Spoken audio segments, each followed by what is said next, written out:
Good morning friends.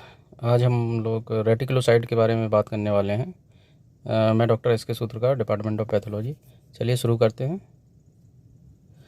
तो जैसा कि आप लोग देख सकते हैं कि रेटिकुलोसाइट जो होते हैं वो यंग आरबीसीज होते हैं और ये प्रेमेच्योर आरबीसी भी कहलाते हैं। और इनके अंदर जो स्पेसिफिक चीज़ जो पाई जाती है वो आरएनए मटेरियल रहता है। और ये आरएनए जो इसका अरेंजमेंट होता है वो रेटिकुलर फॉर्म में होता है, इसलिए इनको रेटिकुलोसाइट्स कहते हैं। होते ये आरबीसी ही हैं और ये दोनों जगह पाए जाते हैं, ब्लड में भी पाए जाते हैं, बोन मैरो में भी पाए जाते हैं। इनकी लाइफ स्पेन जो है बोन मैरो में करीब 2 से 3 दिन होती है और जबकि ब्लड में 1 से 2 दिन होती है। तो अगर इनकी नॉर्मल वैल्यू के बारे में बात करें तो बच्चों में 2 से 6% जो है वो नॉर्मल रहती है और जबकि बड़ों में 0.2% से लेकर 2% के बीच में रेटिकुलोसाइट काउंट जो होती है वो नॉर्मल होती है। तो जो रेटिकुलोसाइट काउंट है इसको एक इम्पोर्टेंट डायग्नोस्टिक टूल माना जाता है हेमाटोलॉजी में।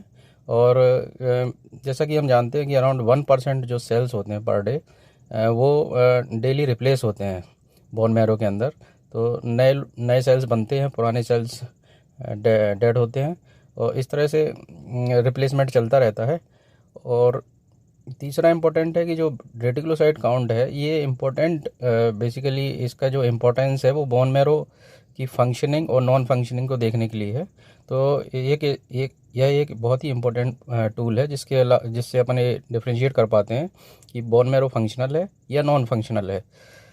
इसके अलावा ये हीमोलिटिक अनीमिया हो गया या और भी प्रकार के जो अनीमियाज हैं इनमें इनकी काउंट जो रेटिकुलोसाइट्स की काउंट है बढ़ जाती है, इसलिए इनको रेटिकुलोसाइटोसिस कहते हैं, जिसको हम रेटिकुलोसाइटोसिस कहते हैं। दूसरा, जब बोन मैरो सप्रेस्ड हो जाती है या हाइपो फंक्शनिंग हो जाती है, जैसे कि प्लास्टिक अनीमिया है, आपका कीमोथेरेपी है, रेडिएशन है, वायरसेस हैं, ये सारे बोन मैरो को सप्रेस कर सकते हैं और इन केसेस में रेटिकुलोसाइट काउंट जो है वो काफ़ी कम हो जाती है, इसलिए इनको इस कंडीशन को रेटिकुलोसाइटोपिनिया बोलते हैं।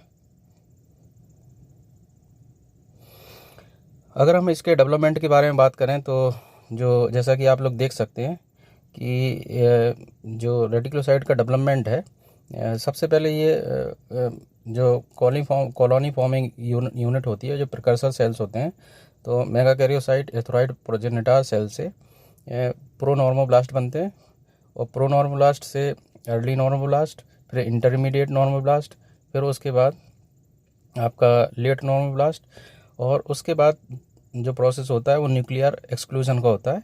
और एक बार न्यूक्लियर बाहर निकल जाता है उसके बाद जो स्टेज आती है उसको रेटिकुलोसाइट स्टेज बोलते हैं। तो आप जैसा देख सकते हैं यहाँ पे रेटिकुलोसाइट स्टेज, और 2 से 3 दिन ये रेटिकुलोसाइट जो हैं वो बोन मैरो में रहते हैं। उसके बाद फिर ये जो है पेरिफेरल सर्कुलेशन में या ब्लड में आते हैं और यहाँ भी इनकी लाइफ जो है 1 से 2 दिन रहती है। उसके बाद ये मैच्योर होके आरबीसी में कन्वर्ट हो जाते हैं। तो ये पूरा उसका रेटिकुलोसाइट का डेवलपमेंट है। तो अगर हम रेटिकुलोसाइट स्टेन बनाने के बारे में बात करें तो इसमें आप देख सकते हैं कि यहाँ पे 3 केमिकल का यूज किया गया है।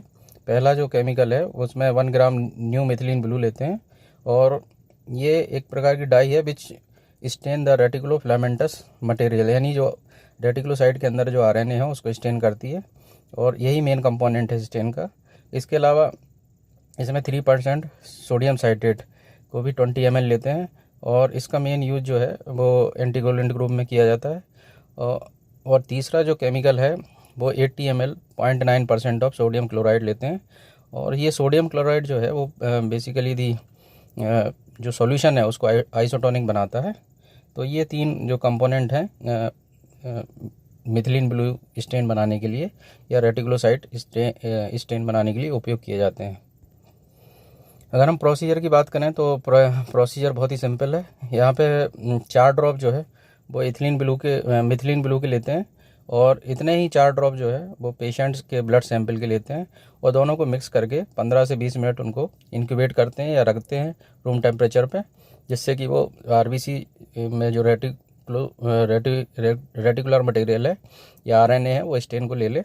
तो 15 से 20 मिनट इसको रखना होता है। उसके बाद फिर इसका स्मेयर बनाते हैं और स्मेयर को फिर ड्राई किया जाता है और उस स्मेयर को हम जो है माइक्रोस्कोप के अंदर ऑयल इमर्शन लेंस या 100x में इसको ऑब्जर्व कर सकते हैं, देख सकते हैं। तो रेटिकुलोसाइट काउंट कैसे की जाती है, तो यहाँ पे आप देख सकते हैं कि इसके लिए हमको 1000 जो RBCs हैं उनको काउंट करना होगा, और उसमें 1000 RBC में कितने रेटिकुलोसाइट उसमें है उसकी काउंटिंग करते हैं।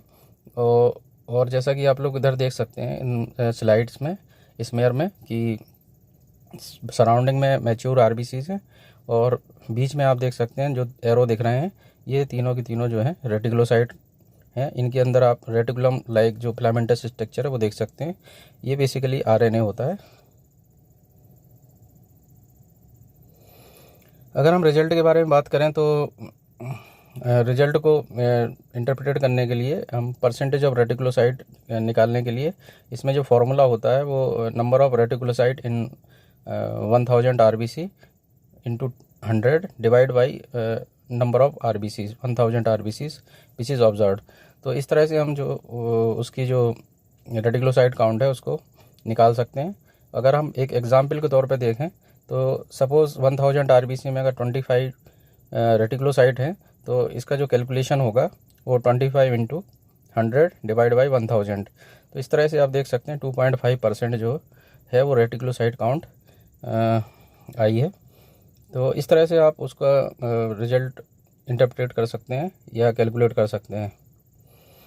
एक और इम्पोर्टेंट पैरामीटर जो रेटिकुलोसाइट स्टेनिंग में है वो है रेटिकुलोसाइट प्रोडक्शन इंडेक्स। इसका काफ़ी इम्पोर्टेंस होता है, और इसको निकालने के लिए एक जो पैरामीटर की ज़रूरत होती है उसको बोलते हैं रेटिकुलोसाइट इंडेक्स।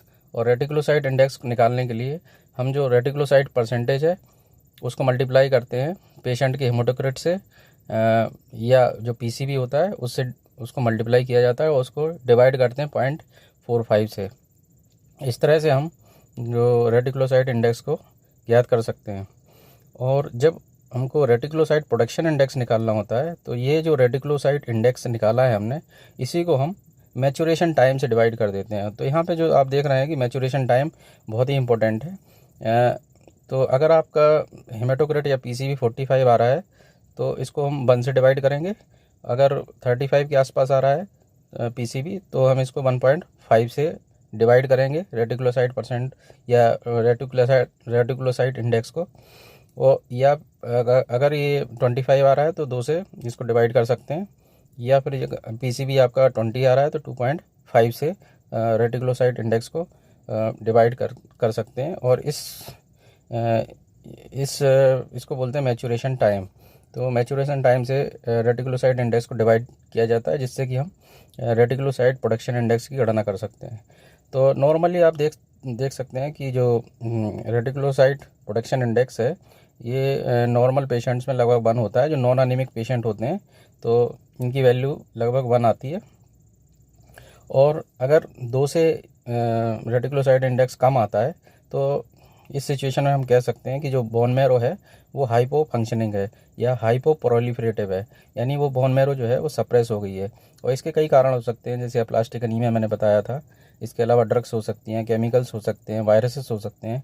तो ये सारी जो चीज़ें हैं ये बोन मैरो को सप्रेस कर सकती हैं। तो उन सब केसेस में रेटिकुलोसाइटोपिनिया मिलता है हमको। और आपका जो RPI इंडेक्स है या रेटिकुलोसाइट प्रोडक्शन इंडेक्स है वो 2 से कम होता है।